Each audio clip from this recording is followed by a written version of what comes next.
सबको लगता है कि सौरभ राजपूत मर गया। नहीं, मैं नहीं मरा। ये प्यार का कत्ल है, ये विश्वास का कत्ल है, ये कत्ल है उम्मीदों का। और मेरी मौत कैसे हुई, ये मुझे आपको बताने के लिए खुद को दोबारा जिंदा करना पड़ेगा। मैं आज आपको अपनी कहानी सुनाऊंगा। मैं हूं सौरभ राजपूत। हाँ, वही सौरभ राजपूत जिसने अपनी मौत का तमाशा देखा है, और बहुत अच्छे से देखा है।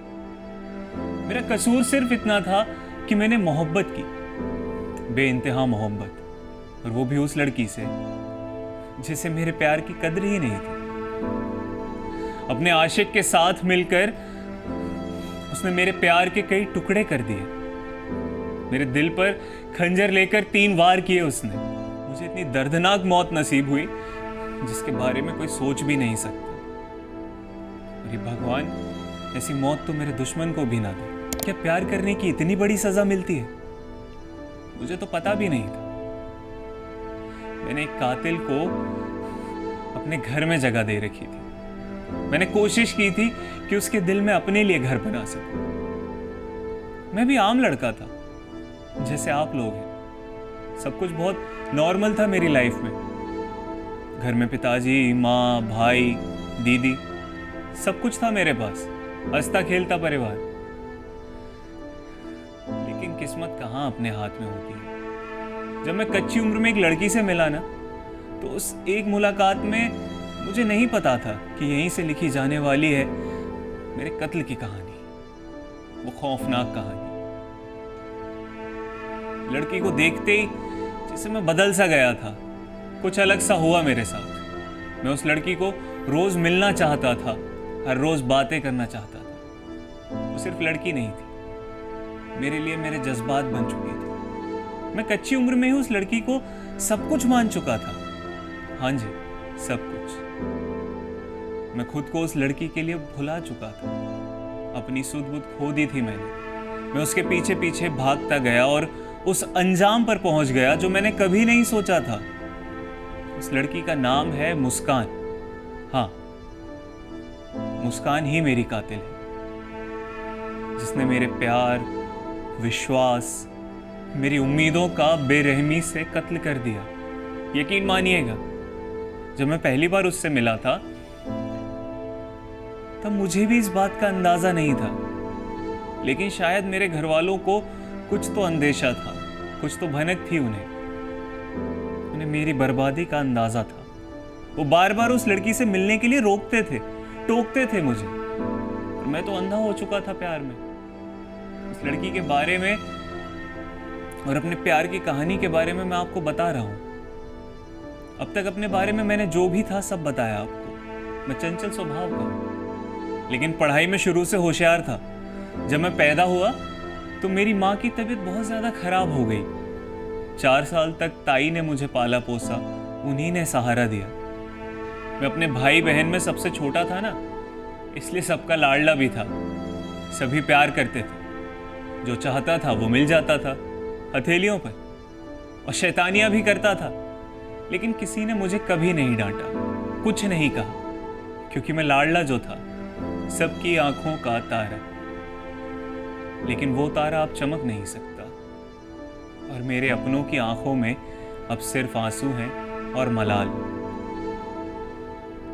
मलाल मुझे भी है कि मैंने उनकी बात क्यों नहीं मानी, क्यों नहीं मैं समझ गया, मैं रुक क्यों नहीं गया, क्यों की मैंने शादी।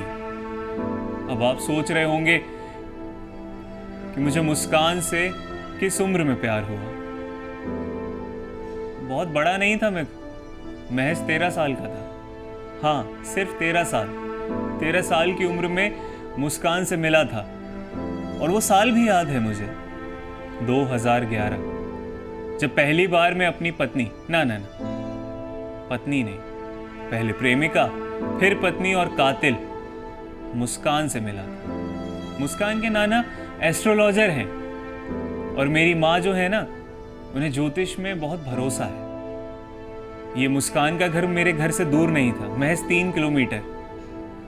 तो माँ कोई भी शुभ काम करना हो उसके नाना से पूछने जाती थी।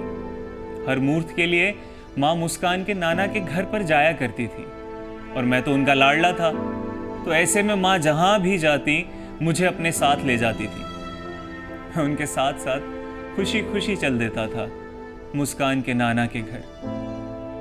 पर मेरी माँ को क्या पता था कि उसी घर में मेरे साथ इतना बड़ा अशुभ होने वाला है, इतने बड़े अशुभ की कहानी शुरू होने वाली है।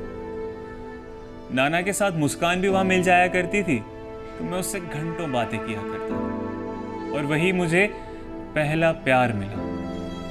मुलाकात और दोस्ती हुई, फिर ये सिलसिला 5 साल तक चलता रहा। मैं उसे प्यार से ना सूबी बुलाया करता था। 5 साल बाद जब हमारा प्यार आगे बढ़ा तो 2016 में मैंने कुछ ऐसा फैसला लिया जो मुझे भारी पड़ने वाला था, शायद मुझे खत्म कर देने वाला था।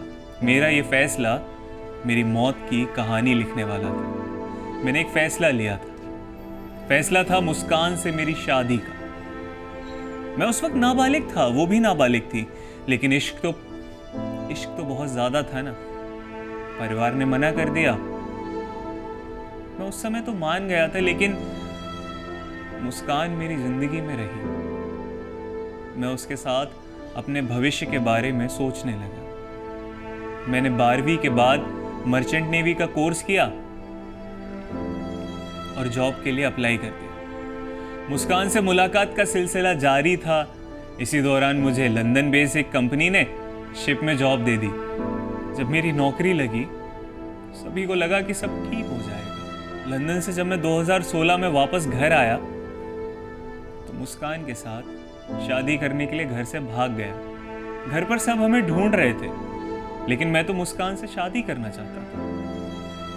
ये सबने हमारी रिपोर्ट लिखा थी पुलिस में कि हम लोग खो गए। फिर मेरठ पुलिस ने हम दोनों को खोजकर घर वालों के पास सौंप दिया। सभी ने मुस्कान को भूल जाने के लिए कहा था मुझसे। कहते रहे कि मुस्कान मेरे लायक नहीं है, लेकिन मैं नहीं माना और 3 महीने बाद अचानक फिर मुस्कान के साथ घर से भाग गया। मैं 3 दिन बाद लौटा। वापस आने के अगले दिन मैं फिर भागा और इस बार मुस्कान के साथ शादी करके लौटा, अपनी जिद पूरी करके लौटा। सिर्फ मुझे लगता था कि मुस्कान में कुछ अलग है, मुस्कान स्पेशल है, लेकिन मेरे घर वालों को वो बिल्कुल भी पसंद नहीं थी। वो पसंद भी क्यों आती? मेरे घर वाले मुझसे प्यार करते थे और उन्होंने मुस्कान को भी अपना लिया। 6 महीने तक घर पर रुकी और मैं लंदन वापस चला गया। हमारे घर में बहुत अशांति रहने लगी।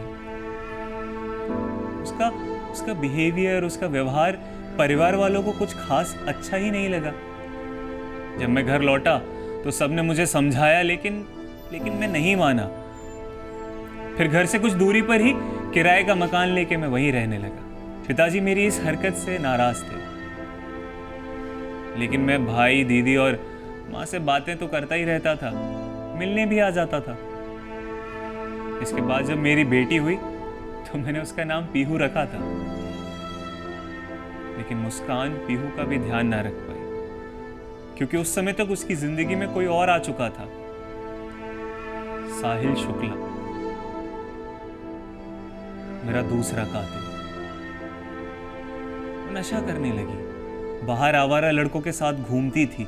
जब भी मैं मेरठ लौटता मुझी से झगड़ा करती थी। 2021 में जब मेरे मकान मालिक ने मुझे एक सच बताया कि उसने साहिल और मुस्कान को आपत्तिजनक हालत में देखा है, इस बात पर मेरा झगड़ा हुआ मुस्कान से और मैंने सोचा कि तलाक ही ले लेता हूं। लेकिन मैं भी तो किसी बच्ची का बाप था, उस बेचारी बच्ची को कैसे बिना बाप के जीने देता।